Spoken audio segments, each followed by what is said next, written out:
Buenas noches, hermanos. Que el Señor les bendiga. Una vez más estamos listos para nuestro estudio de la semana. Le damos gracias a Dios por este día, gracias a Dios por las personas que tuvieron la oportunidad de trabajar y de terminar el día para poder sentarse a reflexionar y meditar en la palabra de Dios. El día de hoy vamos a comenzar una nueva serie que le vamos a titular La voluntad de Dios. Vamos a ver a la luz de la palabra cuál es la voluntad de Dios.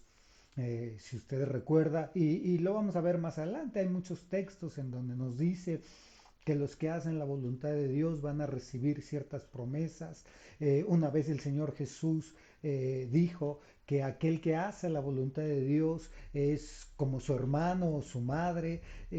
Entonces hoy a la luz de la palabra vamos a hablar acerca de la voluntad de Dios y obviamente al ser una serie vamos a tocar solo un primer punto y lo vamos a desarrollar. Así que acompáñenme a pedirle al Señor que nos ayude, que nos bendiga, que nos dé luz sobre su palabra y que su bendición caiga sobre nosotros. Acompáñenme a hacer esta oración. Padre, en el nombre de Jesús, estamos orando, Señor, en esta tarde, pidiendo tu bendición sobre nuestras vidas, pidiéndote que hoy nos hables, que hoy puedas abrir nuestro corazón y también abrir nuestra mente para poder recibir tu palabra. Reconocemos, Señor, que siempre estamos necesitados de ti. Reconocemos que necesitamos de tu presencia. Y el que estemos en este lugar, escuchando esta enseñanza o reflexionando a través de tu palabra, es un gozo para nosotros, es un deleite y estamos pidiendo, Señor, que nos habilites, que nos des la unción necesaria para poder entender tu palabra, para poder comprenderla con sabiduría y con oídos circuncidados, para poder recibir el mensaje que tú tienes para nosotros. Ayúdanos, Señor, para poder tomar el pan que hoy nos corresponde a cada quien. Háblanos, abre nuestro entendimiento, danos luz.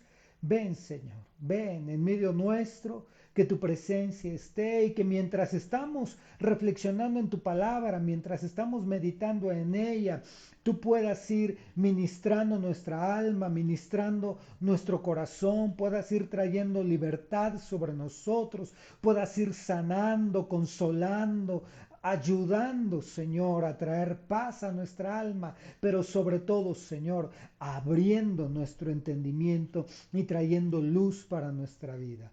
Hoy deseamos conocerte más. Ayúdanos, Señor. Háblanos en el nombre de Jesús. Que tu Espíritu Santo esté presente con nosotros aquí, Señor. Lo rogamos en el nombre de Cristo. Y te damos muchas gracias por todo, Señor. En el nombre del Padre, del Hijo y del Espíritu Santo. Amén y amén. Bueno, um, si usted recuerda, a través de toda la Biblia hemos visto lo que Dios pide y lo que Dios demanda de su pueblo, de nosotros, sus hijos. Y cuando nosotros desconocemos lo que Dios pide de nosotros, ¿cómo le podemos agradar? Cuando nosotros desconocemos lo que Dios demanda de nosotros, ¿cómo le podemos cumplir? ¿Y sabe cómo le podemos cumplir? En nuestra moral, en, eh, en nuestra moral corrupta, le voy a llamar. Nosotros imponemos nuestros propios umbrales de lo que Dios pediría de nosotros. Y ocupamos palabras como esto. Yo creo que lo que Dios quiere de mí es esto. Yo creo que lo que Dios quiere de mí es esto otro. Yo creo, yo pienso. Cuando llegamos a platicar con una persona que desconoce la palabra de Dios, que desconoce lo que Dios piensa y lo que Dios quiere, nos damos cuenta que estas personas se han formado la idea de lo que Dios pide. ¿Y cómo se ha formado esa idea y ese criterio? Sino a través de la costumbre, a través de la herencia y obviamente a través de lo que alguien más les enseñó. Por eso es que están estas ideas como, pues Dios dice, ayúdate que yo te ayudaré. Porque alguien les dijo eso, alguien nos informó de esa situación, de esa palabra, y pues simplemente lo creímos. Y hemos creído a lo mejor muchas otras cosas que no es lo que Dios pide de nosotros, porque lo que Dios pide de nosotros lo encontramos en la Biblia, y lo encontramos de muchas formas. En este estudio lo que vamos a tratar de desmenuzar es aquellas veces que Dios explícitamente, no implícito, no dando por entendido, sino explícitamente dice que su voluntad es una cosa, que su voluntad es otra cosa. Eso es lo que vamos a estudiar hoy a la luz de la palabra del Señor, y le pido que nos acompañe en esta sesión, en las próximas, para que podamos nosotros comprender que cuando tomamos en consideración lo que Dios pide, mire, es como si usted llega a un restaurante, perdóneme el ejemplo y es burdo, pero es muy real. Si usted llega a un restaurante y le pide al mesero algo, y el mesero le trae algo diferente, usted le reclama al mesero, ¿verdad? Yo le voy a reclamar al mesero y le voy a decir, oye, pues se ve sabroso el platillo que me trajiste, pero esto no es lo que pedí. Imagínese si el mesero contesta, bueno, no es lo que pidió, pero esto está mejor, porque a mí me gustó y lo han comprado más clientes. Y yo le insisto al mesero, sí, pero no es lo que yo pedí. Y yo vine aquí porque yo quiero algo. Y el mesero dice, como que no me importa lo que usted pida, yo le quiero dar esto. Bueno, este ejemplo que acabo de plantear es una similitud a cuando pues la Biblia señala qué es lo que Dios pide de nosotros, y a mí, sin importarme lo que Dios pida en su palabra, yo hago lo que yo creo que a Dios le debería de gustar. Como diciendo, si esto no le agrada al Señor, pues está como que equivocado.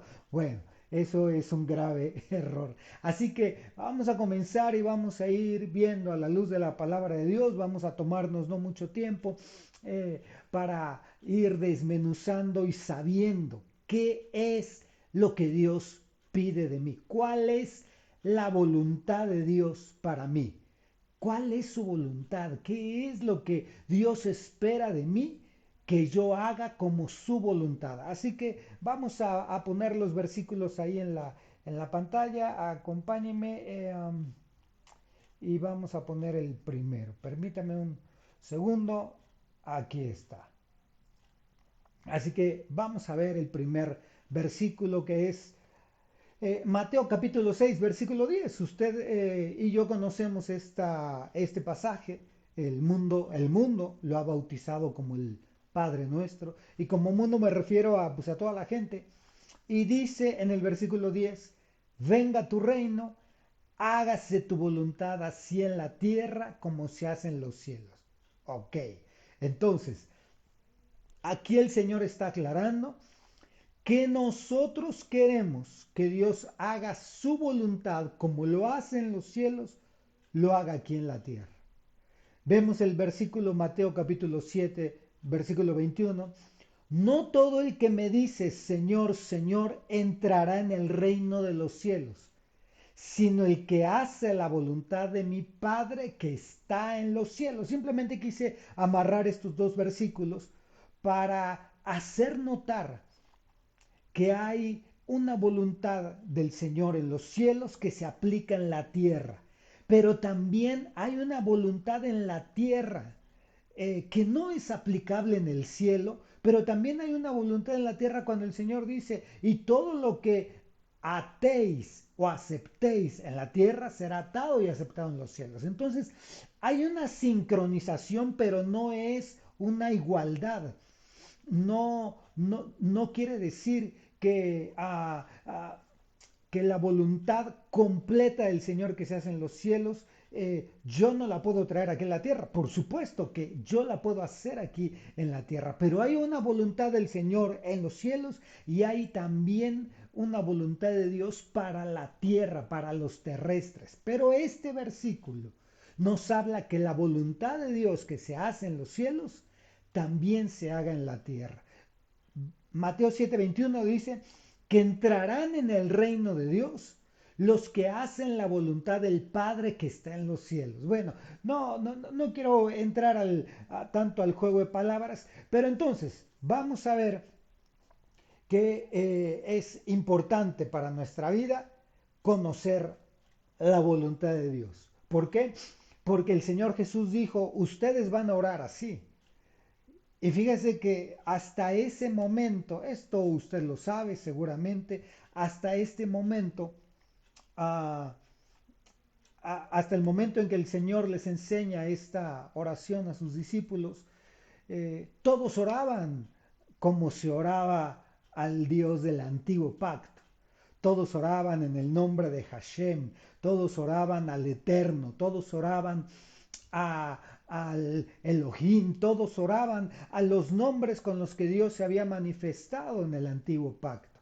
Por eso es que si alguien viene con usted a decirle, no, mira, yo te bendigo en el nombre del Eterno, reciba la bendición y dígale gracias.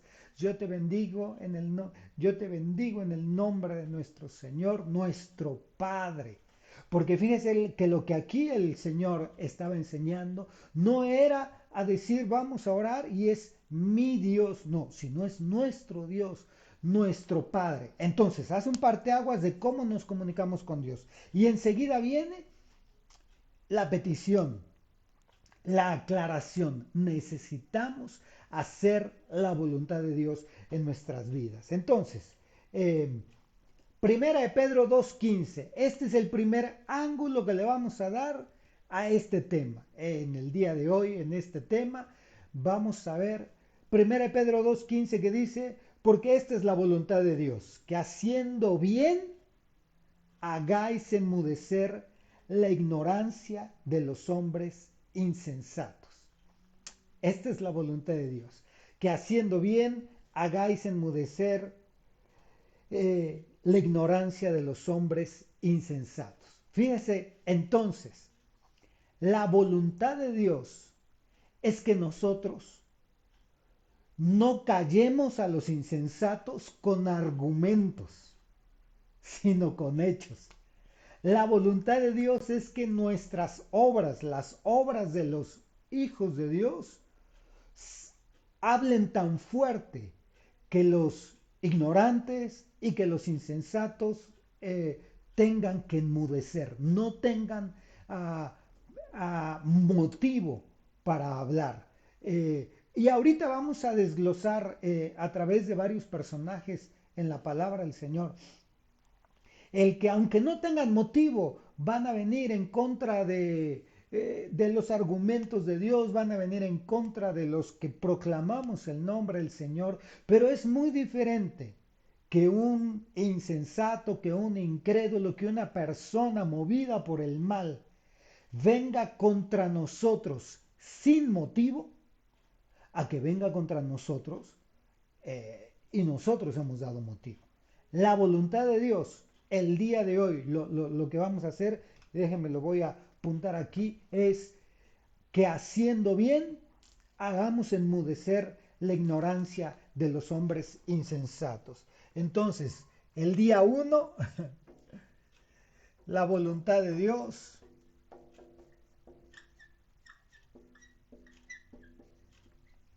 para nosotros es, lo vamos a resumir así, buen testimonio. Buen testimonio. Que haciendo bien,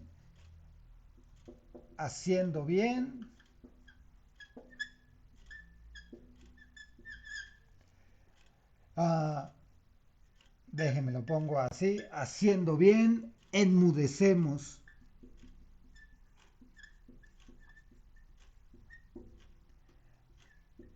al acusador. Fíjense, en este versículo habla acerca de los insensatos y la ignorancia de los hombres insensatos. ¿Y por qué digo el acusador? Porque en el libro de Apocalipsis ahí nos señala que el enemigo de nuestras almas, el diablo, Satanás, es el acusador de nuestras almas. Y él como tal es el que mueve a otras personas para venir y acusarnos a nosotros. Lo que Dios dice en este primer día y en este primer tema de la serie es que su voluntad es que nosotros demos un buen testimonio para que con ese buen testimonio, haciendo bien, enmudezcamos al acusador. No tenga de qué acusarnos, no tenga de qué reprocharnos, y esa es la voluntad de Dios. Así que vamos a la luz de la palabra, vamos a ver algunos ejemplos. Y el primero que vamos a ver es, creo que traemos tres casos acerca de José. Así que vamos a leer la palabra del Señor. Usted vaya tomando ahí nota. Esto se va a poner interesante. Mire, déjeme lo pongo en grande para que lo alcance a ver mejor. Dice así la palabra del Señor. Génesis 39, versículos del 3 al 4. Y vio su amo que el Señor estaba con él. Está hablando de José, su amo es Potifar, y Potifar vio que el Señor estaba con él y que el Señor hacía prosperar en su mano todo lo que él hacía. José. Versículo 4. Así encontró José gracia ante sus ojos, ante los ojos de Potifar, y llegó a ser su siervo personal y lo hizo mayordomo sobre su casa y entregó en su mano todo lo que poseía. Tome nota de estas palabras que estamos subrayando. Entonces, ¿cómo llegó José a esta posición? Usted se recordará que José fue vendido como esclavo a los egipcios. Fue vendido como esclavo.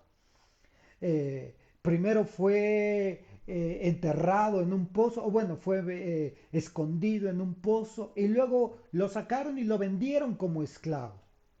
Ah, entonces José es enviado como esclavo, llega como esclavo a la casa de Potifar, y ahí en la casa de Potifar su amo ve que el Señor estaba con él. Su amo ve que el Señor lo hacía prosperar en todo lo que hacía José.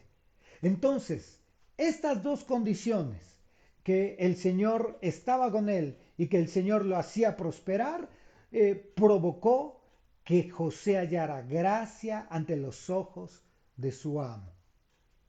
Así que, bueno, ya anotamos esto y déjenme voy a anotar de este lado para que nos pueda caber aquí en el pizarrón. Vamos a poner primero a José. Y José tuvo dos cosas que sobresalen de todo. Y es que el Señor estaba con él. Eso lo vamos a anotar. El Señor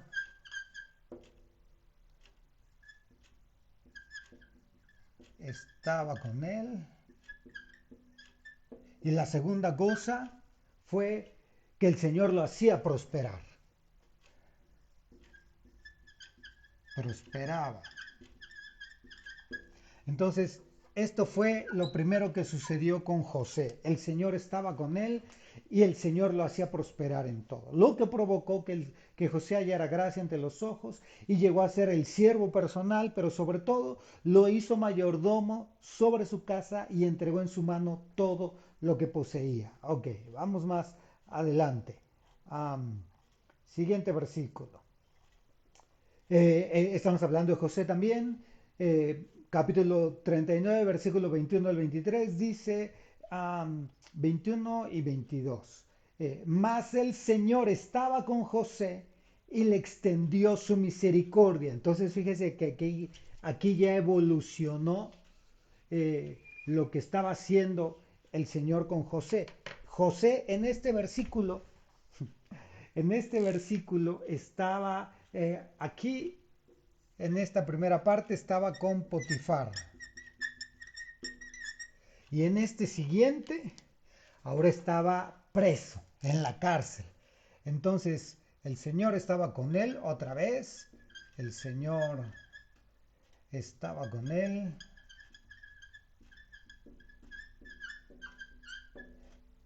Pero ahora lo otro fue que le extendió su misericordia.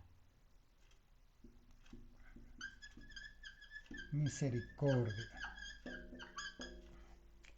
Y esto fue en la cárcel.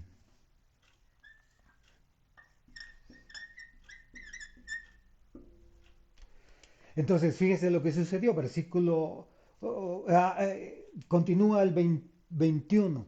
Y le concedió gracia ante los ojos del jefe de la cárcel. Entonces, ¿se da cuenta? En la primera vez leímos que el Señor estaba con él, el Señor lo prosperaba y halló gracia ante los ojos de Potifar.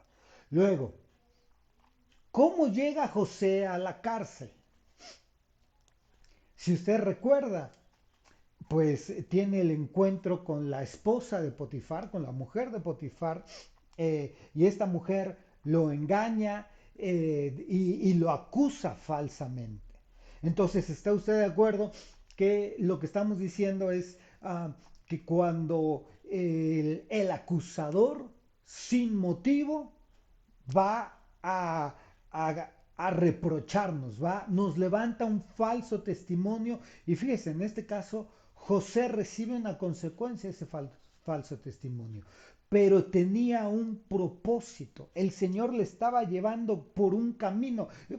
Esto es algo maravilloso porque a veces quisiéramos y oramos para que nuestra vida sea sin ningún bache, sin ningún problema, sin ningún altercado, nada.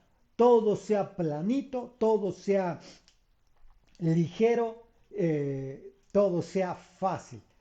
Resulta que para que José al final llegara hasta donde usted sabe, llegó como primer ministro, digámoslo así, de todo Egipto. Para llegar ahí, el camino era ese. El camino era llegar, llegó como esclavo, lo hicieron mayordomo y después tuvo que irse preso. Y ahí, en esa situación, dice la Biblia, que el Señor le extendió su misericordia. El Señor estaba, cuando llegó como esclavo, estaba con él.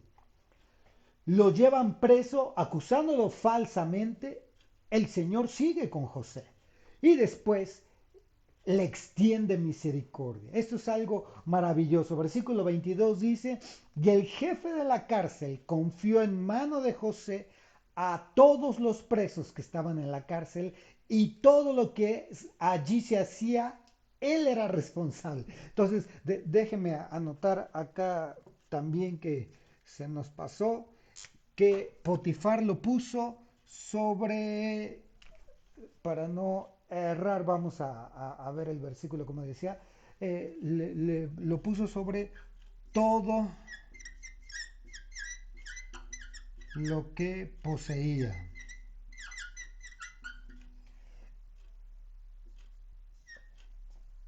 Esa parece sonrisa. Y acá cuando estaba en la cárcel, entonces ahora el jefe de los custodios, el jefe de la cárcel, lo puso sobre todos los presos.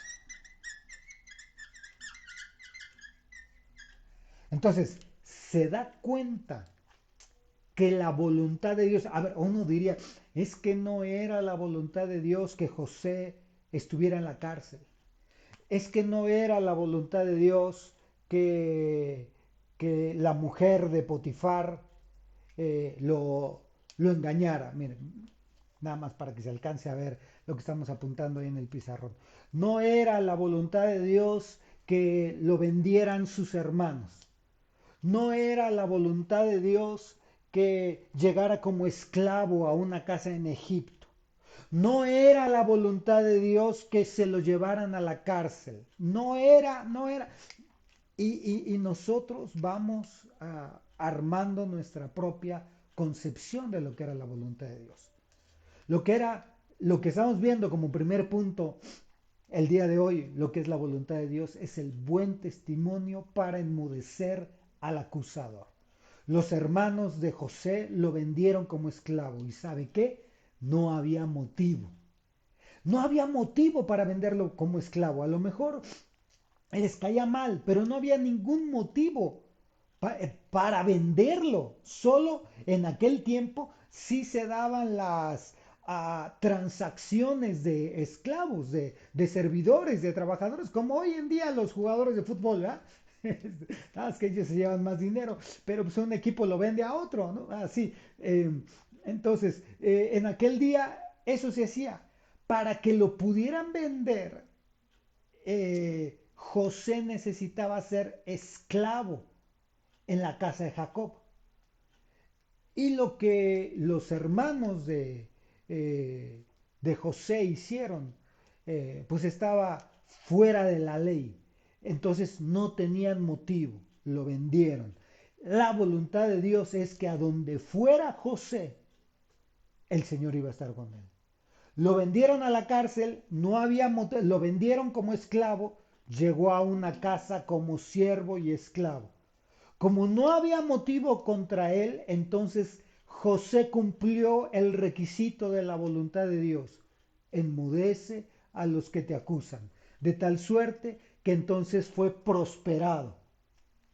Al ser prosperado, Potifar le dio la administración material de recursos físicos, materiales en su hogar. Le dio todo lo que poseía.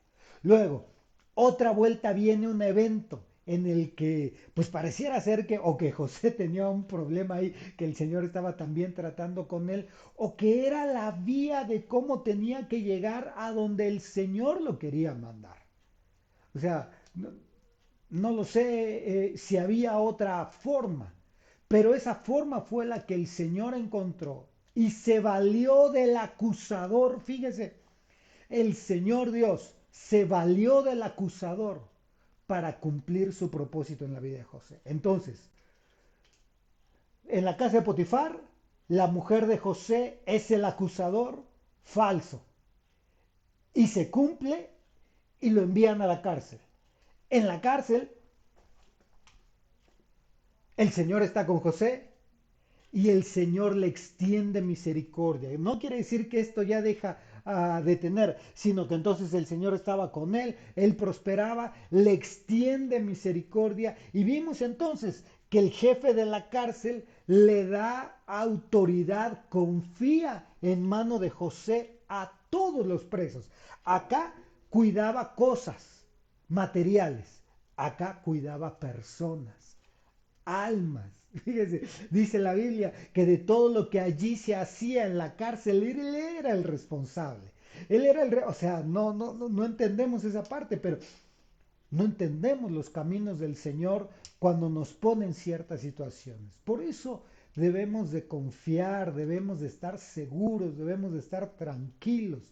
Y esto es importante, que si yo sé que esta primera parte, yo hago la voluntad de Dios, que es dar buen testimonio, que si la gente se va a quejar de mí, se queje de mí, pero no porque doy motivo. A ver, déjeme lo digo de esta forma.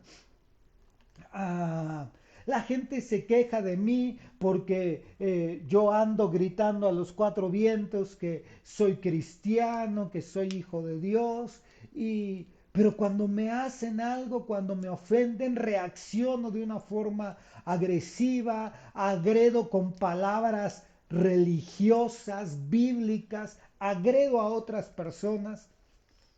Eso no es un buen testimonio. Y no estoy haciendo entonces la voluntad de Dios. Así de sencillo. Porque cuando hago la voluntad de Dios y alguien me acusa falsamente, es la oportunidad para que el Señor me prospere. Es una oportunidad para avanzar.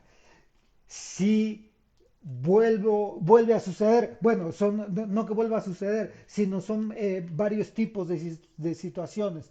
Me acusan falsamente, el Señor está conmigo y me prospera. Me acusan falsamente, el Señor está conmigo y tiene misericordia. Me puede poner a administrar recursos materiales, me puede poner a administrar recursos como personas. Ahora vamos a regresar a la palabra y aquí está, el siguiente, Génesis 41, versículo 39. De la cárcel, ustedes saben que José salió por dar la interpretación de los sueños del panadero, del copero, perdón, y es llevado al palacio del faraón para interpretarle un sueño. Ahí, cuando José lo hace, cuando José es reconocido como un intérprete verdadero, dice el faraón, puesto que Dios te ha hecho saber todo esto, no hay nadie tan prudente ni tan sabio como tú.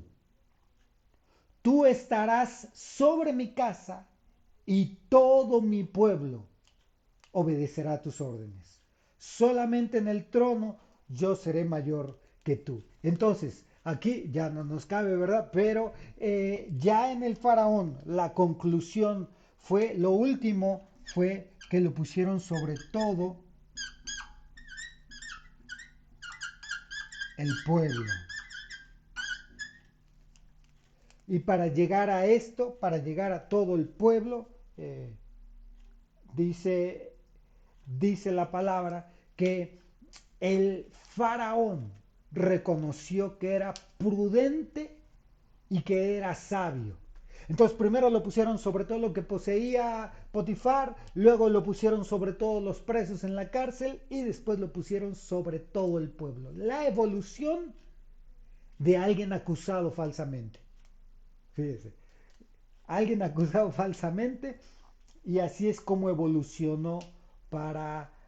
¿Por qué? Porque estaba haciendo la voluntad de Dios. ¿Cuál era la voluntad de Dios? Buen testimonio. No dio motivo y las acusaciones que hicieron contra él eran falsas. Así que, bueno, déjeme, vamos más adelante. Me voy a saltar eh, algunas cosas que traigo. Y ok, ahora vamos a ver el siguiente. Y el siguiente es Daniel. Esta ya es la segunda parte de este estudio. Y vamos a ver cómo con Daniel sucedió algo similar a lo que sucedió con José. Así que vamos adelante entonces. Dice la palabra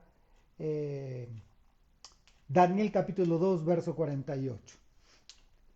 Entonces el rey, yo le puse, esto no lo va a encontrar en su Biblia, yo se lo puse para que lo identifique, Nabucodonosor era el que estaba hablando aquí. Entonces el rey Nabucodonosor engrandeció a Daniel y le dio muchos y espléndidos regalos y le hizo gobernador sobre toda la provincia de Babilonia y jefe supremo sobre todos los sabios de Babilonia. Entonces tome nota aquí de lo que dice. Lo hizo gobernador sobre toda la provincia de Babilonia y lo hizo jefe supremo sobre todos los sabios de Babilonia. Entonces eso está interesante y vamos a anotarlo aquí ahora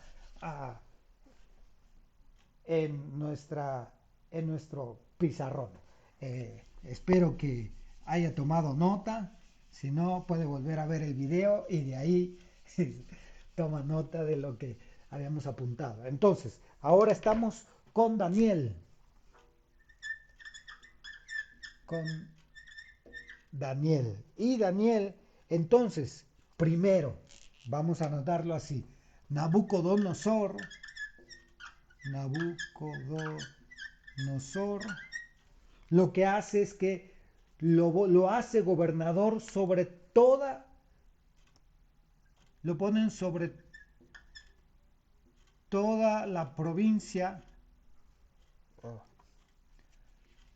Déjenme nada más lo voy a poner así para que nos quepa todo. Lo ponen sobre Babilonia y lo ponen sobre, como decía, todos los sabios. Y sobre todos los sabios. Eso hace el rey Nabucodonosor con Daniel.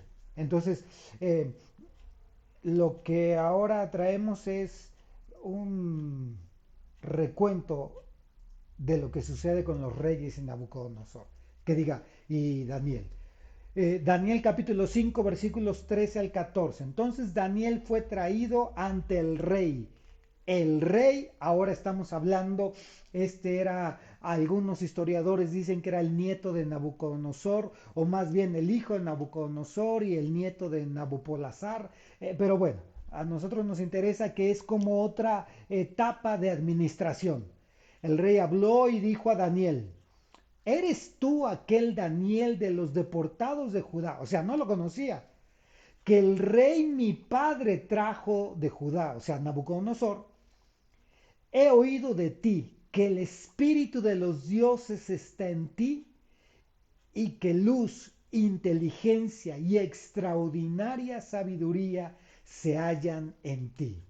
Entonces, todo eso lo resumimos como el excelente testimonio que estaba dando Daniel. Otra vez. Entonces, el rey Belsasar manda llamar a Daniel y le pregunta: ¿Tú eres ese Daniel, el que trajo Nabucodonosor, que lo trajo cautivo?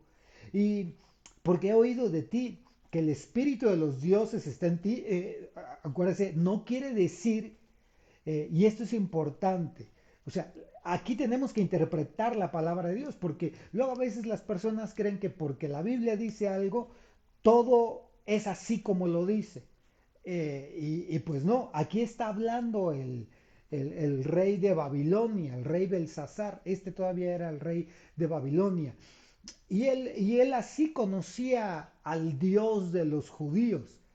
El espíritu de los dioses está en ti. Él lo reconocía de esa forma. Él era un mundano, un idólatra, y lo reconocía así. La luz, inteligencia y extraordinaria sabiduría se hallan en ti. Es lo que dice Belsasar. Y luego en un siguiente periodo, el tercer periodo, déjenme, lo voy a apuntar por acá para cuando regresemos con la pantalla lo podamos ver.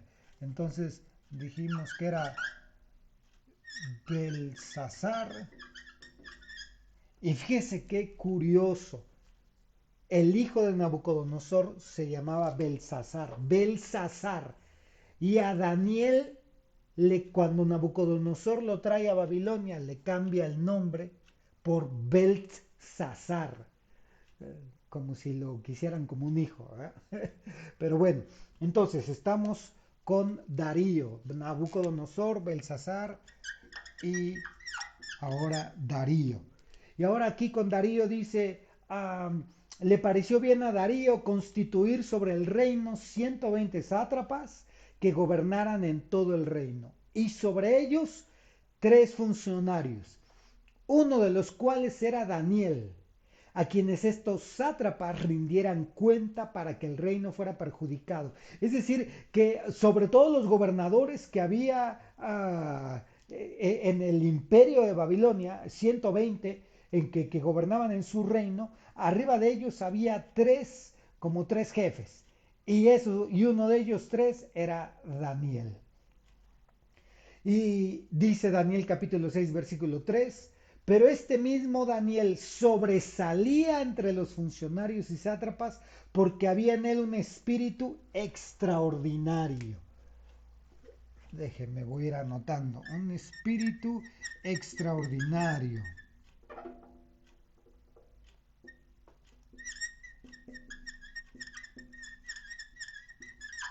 Entonces, los mismos, la misma Biblia dice que la gente que rodeaba a Daniel reconocían que había un espíritu extraordinario, y entonces el rey pensó en ponerlo ya no solo sobre los 120 sátrapas, sino pensó en ponerlo sobre todo el reino.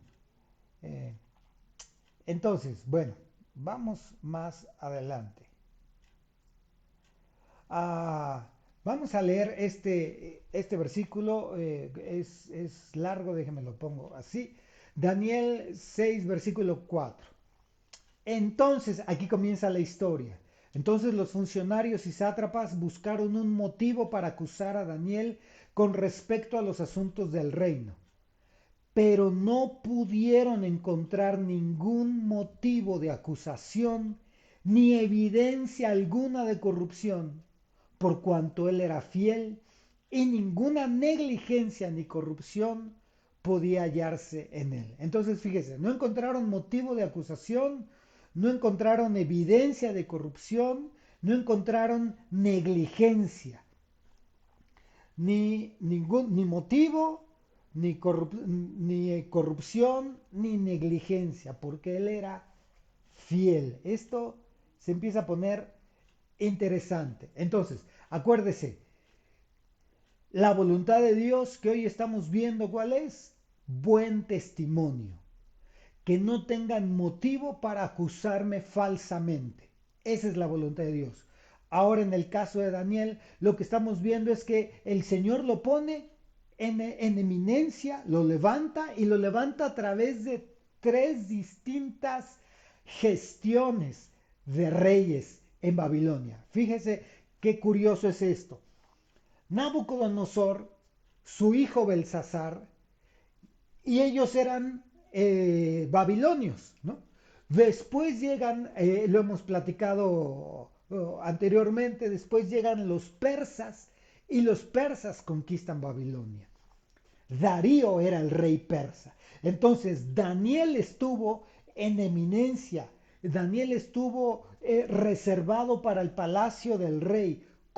Desde Nabucodonosor permaneció con su hijo Belsasar, y cuando llegaron los persas con el rey Darío también reconocieron en Daniel que era un hombre con un espíritu extraordinario y que lo tenían que poner a gobernar. Bueno, entonces se levanta el acusador en contra de Daniel. Pero como usted ya se dio cuenta, el acusador no encuentra motivo. Y si lo pudiera subrayar, no encuentra motivo para acusar a Daniel. El acusador no encuentra negligencia, no encuentra corrupción. Mire, a veces nosotros pareciera ser que no tenemos los pies bien puestos en la tierra. Alguien dijo y definió la fe como una postura física y dijo, la fe es las manos elevadas al cielo, pero los pies bien puestos en la tierra. ¿Por qué lo dice así? Porque la fe incluye uh, uh, palabra viva.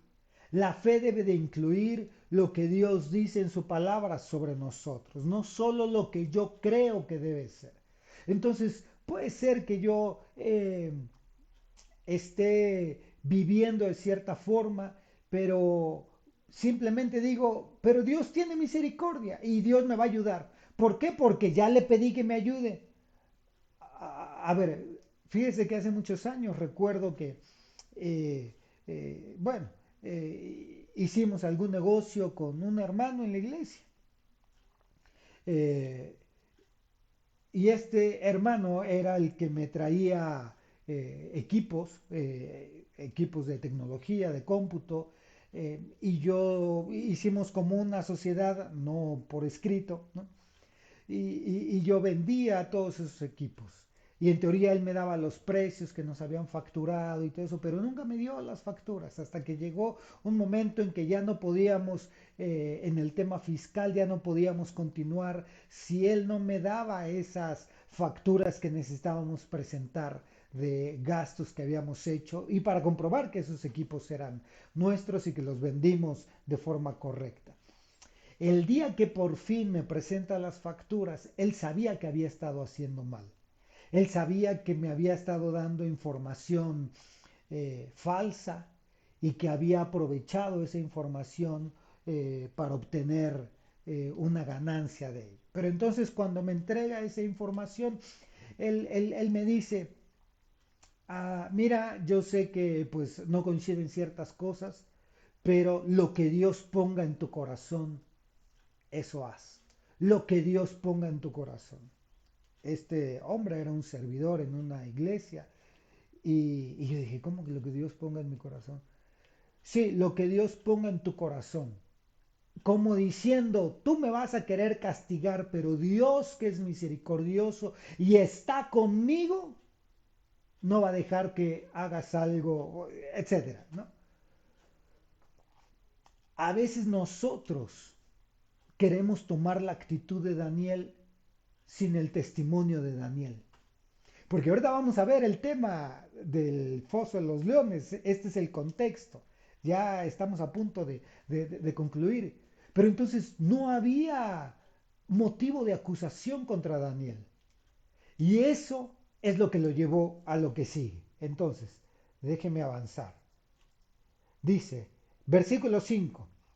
Entonces, estos hombres dijeron, no encontraremos ningún motivo. Esto está, híjole, súper interesante. Es más, vamos a recortar aquí el video. Daniel capítulo 6, versículo 5. Entonces estos hombres dijeron, no encontraremos ningún motivo de acusación contra este Daniel. Es de buen testimonio, hace la voluntad de Dios. No encontraremos ningún motivo de acusación contra este Daniel, a menos que encontremos algo contra él en relación con la ley de su Dios. Algo contra él en relación con la ley de su Dios. Usted sabe la historia. A Daniel lo que hicieron fue, él, de acuerdo a la ley de su Dios, él tiene una comunión con su Dios, se levanta y busca al Señor de cierta forma, pues vamos a crear una ley que lo prohíba. Y así, como él hace la voluntad de su Dios, va a romper la ley. Porque ellos estaban seguros que Daniel no iba a hacer caso a la nueva ley que se emitiera para incumplir la ley de Dios. Él iba a perseverar en hacer la voluntad de Dios y cumplir la ley de Dios, aunque hubiera una ley en su gobierno que fuera en contra de la ley de Dios. Casualmente esto lo estamos leyendo y en el tiempo que lo leemos hace 20 años o lo leemos ahora o lo leemos dentro de 10 años, tiene la misma aplicación. El apóstol Pedro me parece que fue el que dijo, es menester obedecer a Dios antes que a los hombres. La ley de Dios nos dice una cosa, pero si la ley de los hombres cambia, nosotros no podemos cambiar la ley de Dios. ¿Cómo dice?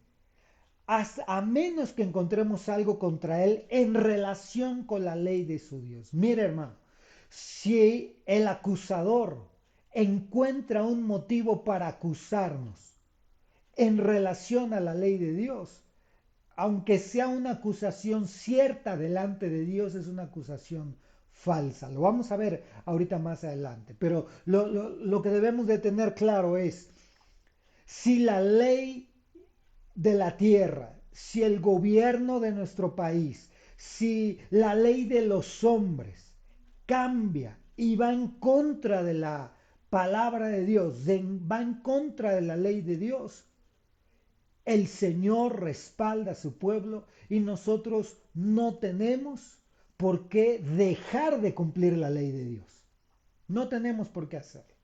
Por ejemplo, se da mucho el tema con todo lo que está empujando toda esta agenda lésbico gay, toda esta agenda de la homosexualidad para imponer criterios, normas, etcétera, a muchas personas. Eso para algunos cristianos es motivo para que ataquen a otras personas y nosotros no somos de esa clase.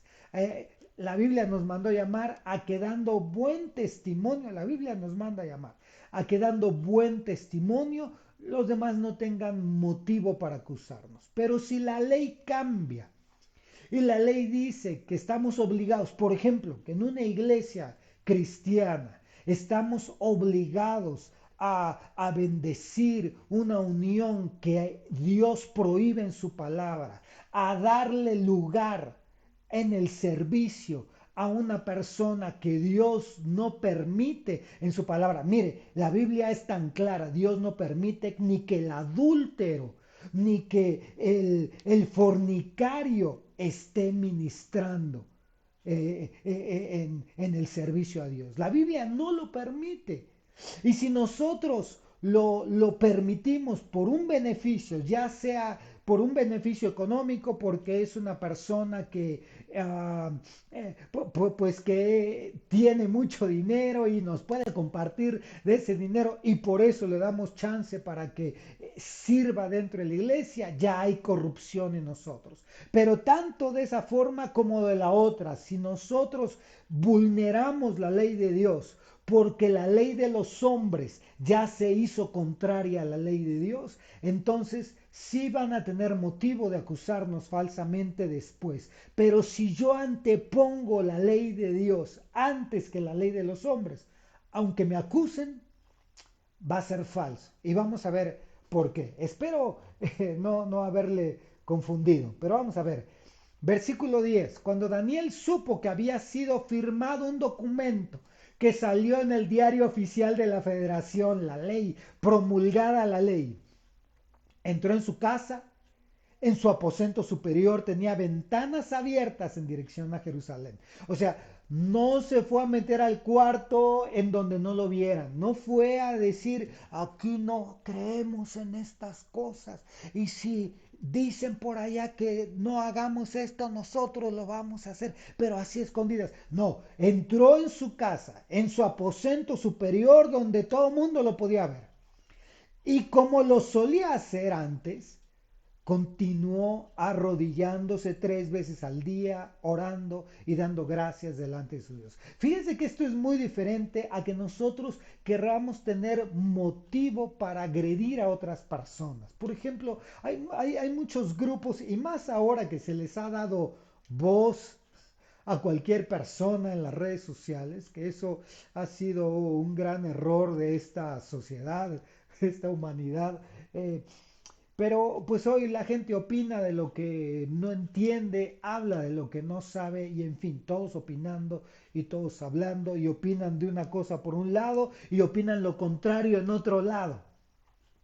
Entonces, lo que le quiero decir es que Daniel, ¿qué era lo que estaba haciendo para la ley de Dios? La ley de Dios es buena. La ley de Dios no ofende a nadie. La ley de Dios es para que el hombre mejore, para que la familia mejore, para que el hombre salga de la corrupción. La ley de Dios no va en contra de nadie. La ley de Dios es perfecta, es pura y que marca todas las cosas que debemos de ir quitándonos de encima para ir agradándolo a él. Entonces, ¿qué era lo que Daniel estaba haciendo? Simplemente lo que siempre había hecho desde la época de Nabucodonosor. Lo hizo después con Belsasar y ahora con Darío, pero con Darío los persas venían como más maleados. Dijeron, no, queremos darle cuello a Daniel. Y pusieron la ley que prohibiera lo que había hecho toda la vida, que era agradar a Dios, orando. Agradar a Dios orando, buscando a Dios. Entonces, hizo lo que siempre hacía. Versículo 22. Entonces, usted ya sabe lo que sucedió. Lo encontraron orando, le fueron a decir al rey Darío, mira, tú firmaste este documento, así que tú haces cumplir la ley. Y este hombre rompió la ley que tú firmaste. Y Darío dijo, pues estos me vieron la cara, pues ni modo, pues sí, llévenselo. Entonces, Darío lo que hace es que se cumple la ley y echan a Daniel al foso de los leones. Aquí fíjese todo lo que ha sucedido y todo lo que hemos visto. Y es, nosotros muchas veces oramos así y vemos la vida de esta forma. Señor, yo voy al foso de los leones, estoy en medio de los leones porque pues me cacharon haciendo esto, ¿no? Porque hice esto otro. En el caso de Daniel 6:22, mi Dios, cuando Nabucodonosor le pregunta a Daniel, va al otro día Nabucodonosor a ver qué sucedió con Daniel. Quitan la piedra que habían puesto sobre el foso y le pregunta, Daniel, tu Dios te pudo librar. Lea todo el capítulo 6 de Daniel, aquí, ahí se narra la historia. Y Daniel le contesta, mi Dios envió su ángel que cerró la boca de los leones. ¿Se acuerda cuál es la voluntad de Dios? Buen testimonio. Para cerrar la boca, enmudecer a los insensatos. Entonces el Señor envía al ángel para cerrar la boca de los leones. Bueno, y no me han hecho daño. No me han hecho daño alguno porque fui hallado inocente ante él. Y tampoco a ti, oh rey, y tampoco ante ti, oh rey, he cometido crimen alguno. Pero déjeme hacer la figura completa. Entonces, leímos el primer versículo que decía que la voluntad de Dios es que con nuestras buenas obras, nuestras buenas acciones, nuestro buen comportamiento, hagamos enmudecer a los insensatos, a los ignorantes, a los insensatos, al acusador. Aquí Daniel dice que el Señor, cuando yo doy un buen testimonio y se levanta un acusador contra mí, el Señor envía su ángel para cerrar la boca del acusador, del león, y que no me provoque ningún daño lo que está haciendo. Hermoso es esto. Y luego dice, porque fui hallado inocente ante él. ¿Qué es la voluntad de Dios? Que yo dé buen testimonio y que cuando el acusador se levanta contra mí, yo sea hallado inocente.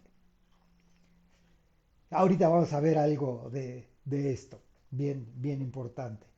Um, entonces, vamos a cerrar. Se nos ha acabado el tiempo, nos queda un versículo más simplemente para cerrar, pero déjenme recapitular un poco para poder elaborar esta conclusión. Entonces, cuando yo doy buen testimonio, cuando yo no permito que el nombre del Señor sea blasfemado, ¿cómo? Defendiendo y atacando a otras personas. No, con mi testimonio, con mis buenas acciones y no dando motivo para que otros puedan acusarme verdaderamente. Entonces tendrá que venir la acusación falsa.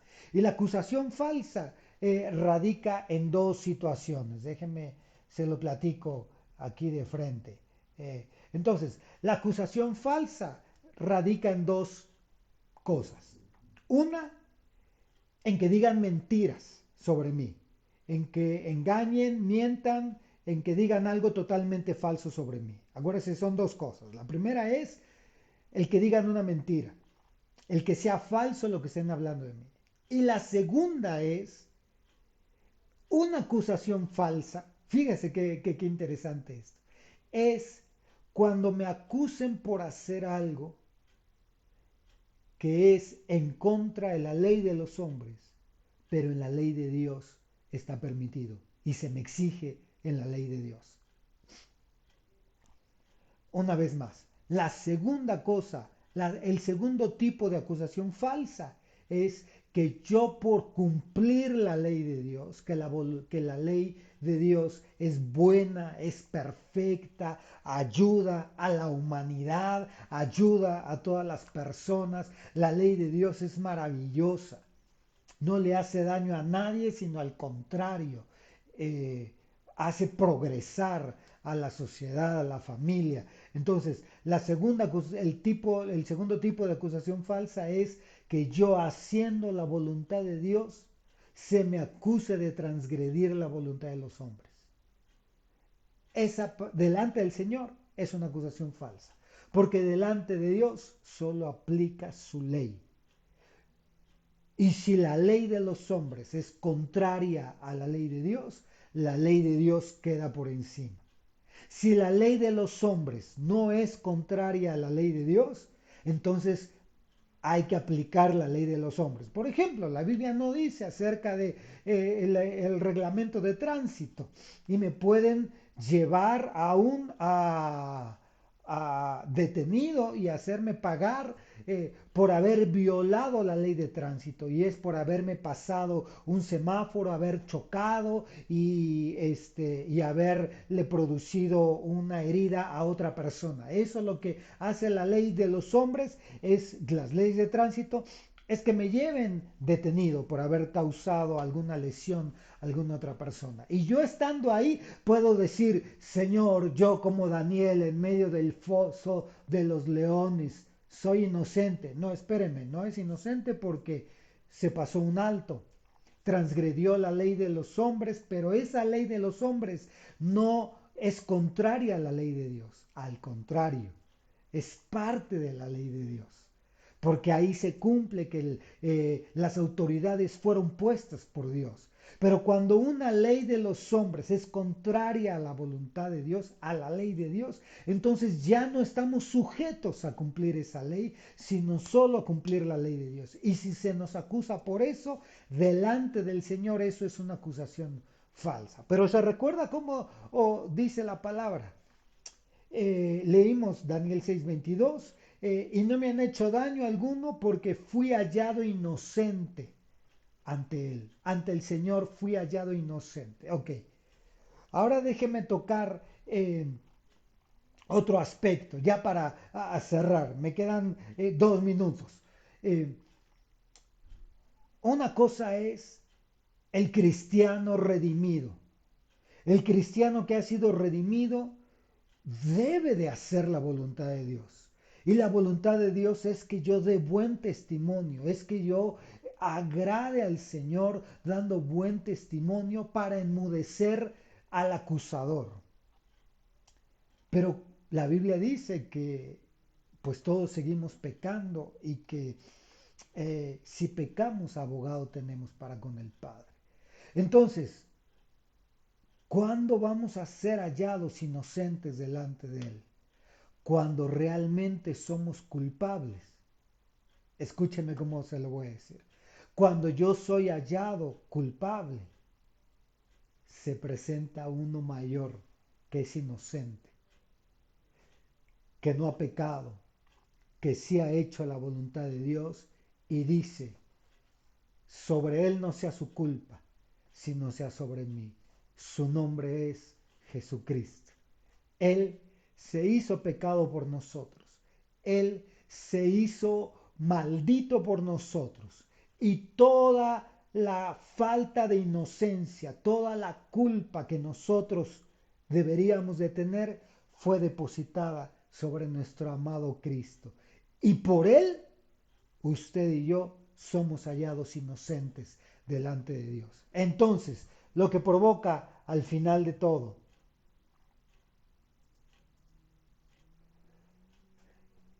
el rey Darío, el último rey, reconoce cómo Dios libró a Daniel y dice acerca de Dios, Él es el que libra y Él es el que rescata.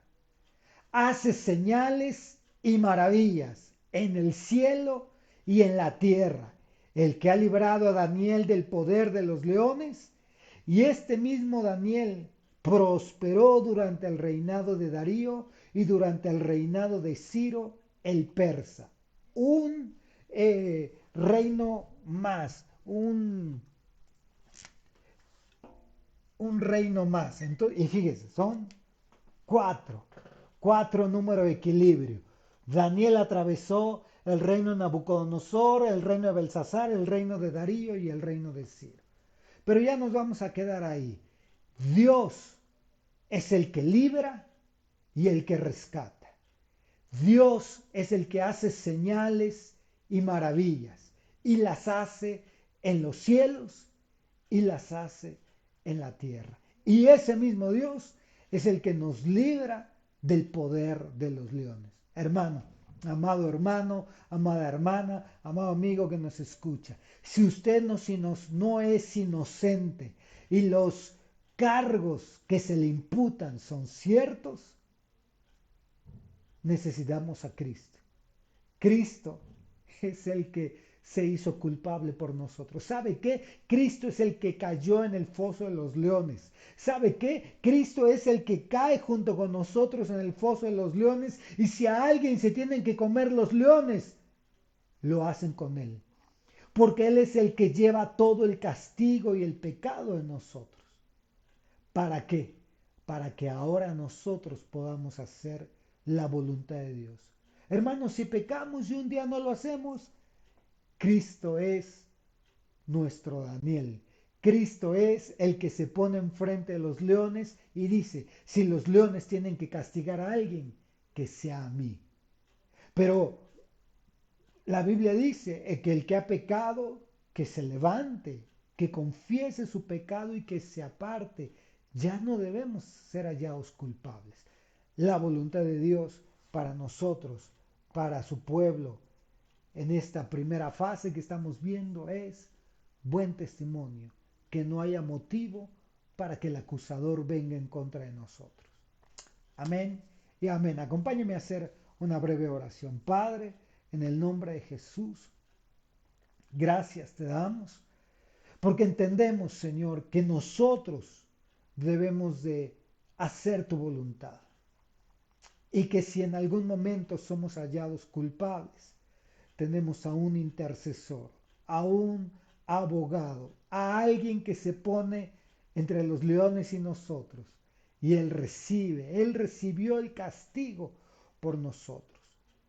Así que, Señor, ayúdanos a entender que debemos de evolucionar y que ahora la promesa se debe de cumplir como sucedió con Daniel, que tú mandes un ángel que enmudezca al acusador, porque fuimos hallados inocentes a través de Cristo ante ti, Señor. En el nombre de Jesús te lo pedimos y te damos gracias. Que tu palabra quede sembrada en nuestro corazón y que dé su fruto a su tiempo. Gracias, Señor, en el nombre del Padre, en el nombre del Hijo y en el nombre del Espíritu Santo. Amén y amén.